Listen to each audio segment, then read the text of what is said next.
It's primarily a Beatles tour, but we'll tell you a little bit about some of the interesting buildings that we're going to pass on our way into the city. Right. Now, Falkland Square was built in 1831, and this actually was the first house in the square. This house next door here is in Sandal Street, so this was the first house built into the square in 1831. The scene of many movies in the last 30 years, movies like In the Name of the Father, the Beatles anthology was filmed here, and they use the square and suggest, because it is a Victorian English square. So quite often when you see a movie, maybe Charles Dickens type of movie, or David Copperfield, not as in the American illusionist, but David Copperfield, the Victorian author. They use the square and suggest it's London, right? And as you can tell from the lights, they still keep these old lights. I mean, these would have been gas originally, but you can't tell that when they're making a movie. Okay, now from a Beatles point of view, what you may find interesting is that the guy who was the manager of the Beatles, a guy called Brian Epstein, he actually lived next door in a basement flat. Okay, now the story with Brian was this: is that he was a gay guy. He lived at home with his mother and father on the outskirts of the city, right? Okay. Now, he was from a very rich Jewish family, and obviously back in 1960, and in that sort of era, if you like, being gay wasn't the end thing. You know, your life was in danger, right? Okay. Many of the young men who back in them days were gay would work the boats between Liverpool and San Francisco and New York. That would be a way of getting out of the environment, if you like. You know what I mean? Many of them were seafarers. Okay, so what Brian did is he came and he lived next door. Now, back in the early 60s, this was a very bohemian type of environment. You know, anything went, basically. It went from being a sort of a bohemian area into being a hippie area in the later 60s. Okay, so what we're going to do now is we're going to walk down, and I'll show you when Brian became happy in this area and he was accepted. Then he decided to buy a house a little bit further down, which I'm going to show you. But on our way down, we're going to be walking along the longest complete street of Georgian-style buildings in the world. Okay, between here and the cathedral, this is the largest or the longest complete street of Georgian buildings anywhere in the world. The building originally was the Liverpool Women's Maternity Hospital. Okay, this building here on the right. Now today it's student accommodation. The Liverpool University students, this is their accommodation. On the 9th of October 1940, John Lennon was born here. Okay, so this was where John was born. If John had been alive, he would have been, well, he was 70 years of age on the 9th of October last year. So this year he'll be 71. Okay, so the birthplace of John Lennon. Now, I spoke to you earlier and told you that Brian Epstein, the Beatles manager, he lived next door to the embassy. Now, when he felt comfortable in the area, what he did then is he bought this house. He bought number 36, right? Okay. When John Lennon married his first wife, Cynthia, they moved in here together. So it was John, Brian, and Cynthia. Okay. Now, at that point, the Beatles were starting to become British famous, right? And spending most of the time away from here, particularly John and Brian. So Cynthia moved out again to a place very close to Penny Lane because she was having a baby at that point. Okay. Now this is where Lennon wrote the song "Do You Want to Know a Secret?" Right. Now, originally people said that Lennon and McCartney wrote all the songs. Well, as time went on, and after John died, there was a lot of publicity about, and it came about that certain members of the band wrote certain songs. They were definitely songs. Now, Lennon wrote here, when he was living here, do you want to know a secret? And I think that secret was Brian. You see, Lennon was had a very acid type of wit. You know, he could be quite funny, Lennon. I mean, on one occasion, somebody asked Lennon if Ringo was the best drummer in England.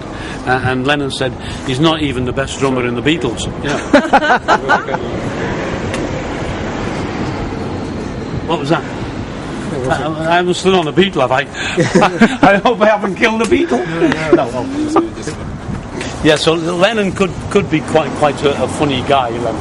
Yeah. The first time, actually, the first time I seen the Beatles here, and on the night I seen the Beatles for the first time at our local dance hall, I seen Lennon having a fight with a guy on the same night.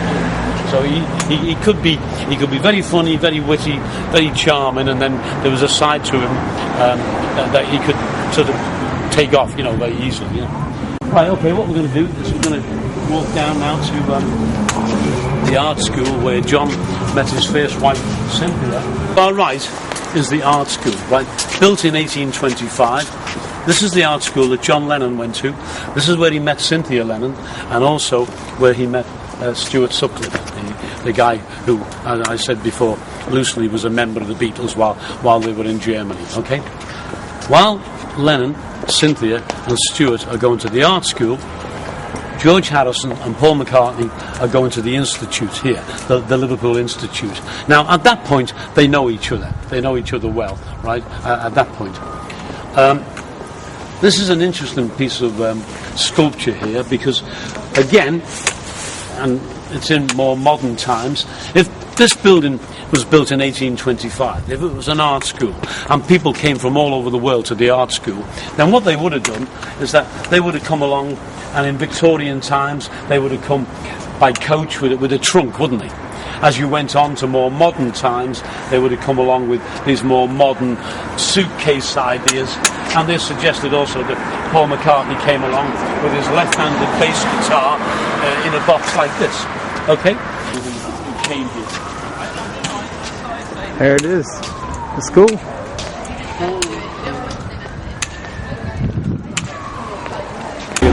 These two buildings are identical. Okay? The building on the left, which is the Philharmonic Pub, and the building here on your right, which is the Philharmonic Hall. Unfortunately, around about 1910, the original hall burned down, and they've replaced it with this sort of more modern Art Deco looking building. Okay? The Philharmonic Hall, considered to be in the top 5 acoustically assessed buildings in the world. All the major artists want to play here, and all the major artists have played here.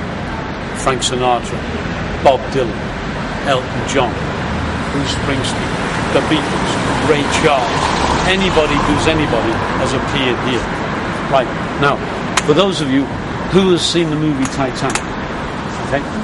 Well, the band that lost their lives on the Titanic came from this building, right? Huh. When the Titanic sailed, it sailed with the best of British, everything that was the best of that Britain could offer. And the Royal Philharmonic Orchestra, or the band that you see in the movie, that played on while, unfortunately, the ship was sinking. This was here, the Magnet. Now, when I was a boy, this was known as the Sink, S-I-N-K, and they gave you a plug as a membership. Okay, and you put the plug in the sink to stop the water from running out. So it was called the Sink Club, and they gave you a little black plug, and you had your membership number on. And I've seen the Beatles here twice. I must have been about 16. 16 years old you were, huh? 16, a teeny bopper. So it was here you saw the Beatles, what, the first time? No, after... the first time was at Penny Lane. After that, Penny Lane. I caught up with them as much as I could then, and this was just one of the places. Yeah. Okay. Originally built as the main police station here in the city. This building here. Ahead of us is a place called the Flying Picket. Now, the Flying Picket came to prominence in the 80s with many of the bands. I seen Oasis here twice for free when they were starting out, and many of the bands that came out of Liverpool during the 80s started life here. People like the Long, she goes again. They came from here. Yeah. We're going to go to the Cavern Club in about 10 minutes, but the Beatles actually started out in a place here called the Jackaranda, which is on the left-hand side. Now, the Jackaranda bar, the guy who owned the Jackaranda bar was the guy who was responsible for putting the Beatles into Germany originally. Okay, so if you're, as I say, you're around for a couple of days and you want to do a little Beatles thing, pop into the Jackaranda. It's free admission. Down in the basement, on one of the walls, there's a mural that was done by John Lennon and the guy, the artist guy, Stuart Sutcliffe, the guy who went with the Beatles to Germany and unfortunately died when he was in Germany. But when people talk about the Cavern Club, they always, or a lot of people think that that's where the Beatles started out. They didn't. They started out at the Jackaranda, which is just on the left-hand side. It's called Concert Street. This area is known as Concert Square, and tomorrow night and Saturday night, this place will be absolutely jumping.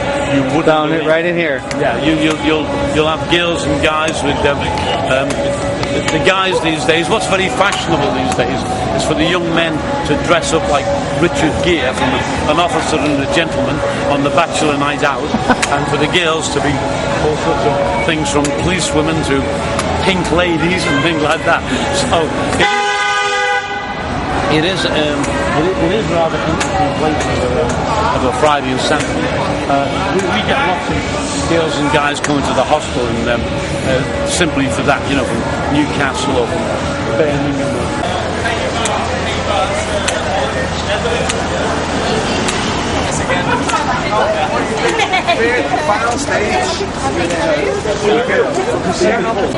We're walking down this the party place here in Liverpool.